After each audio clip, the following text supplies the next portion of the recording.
សួស្តីបងប្អូនគ្នាក្នុងវីដេអូនេះខ្ញុំបាទចង់បង្ហាញជាមួយនឹង motor ប្លែកបាទ motor ប្លែកបងប្អូនគ្នាអត់សូវប្រើទេប្រភេទនេះការងារចំពោះពេកបាទចំពោះពេកដែល Makita ឲ្យឈ្មោះថា multi tool បាទ multi tool motor ពហុមុខងារ motor នេះគឺកន្លែងចាប់ផ្លែគឺរៀងបែបនេះនៅពេលដែលផ្លែគឺមានចង្អូទុយដើម្បីឲ្យយើងឬក៏រុនទុយដើម្បីឲ្យយើងរុញចូលទៅឡប់បាទកន្លែងនេះកាច់ចឹងមកណាកាច់ចឹងមកដើម្បីហូតនេះបាទហូតដងចេញបាទដងនេះនៅពេលដែលយើងរុញចូលវិញពុតដែលយើងដាក់ផ្លែហើយណារុញចូលវិញគឺឡុកតាមរយៈធ្វើចេះ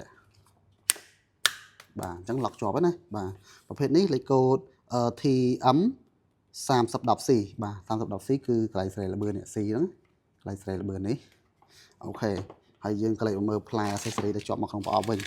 នេះមកជាមួយផ្លែគេដែលខ្ញុំប្រាប់ថាផ្លែហ្នឹងគឺជាផ្លែដែលមានរុនអញ្ចឹងណាបាទហើយផ្លែហ្នឹងបើតើនេះអត់ប្រើរង្វិលជុំនៅផ្នែកខាងក្បាលទេគឺប្រើរំញ័របាទរុញទៅរុញមកចេះរុញទៅរុញមកចេះអញ្ចឹងនៅពេលដែលកាត់គឺគៀងកាត់ចេះបាទណានេះគឺឈូសអញ្ចឹងទៅបាទ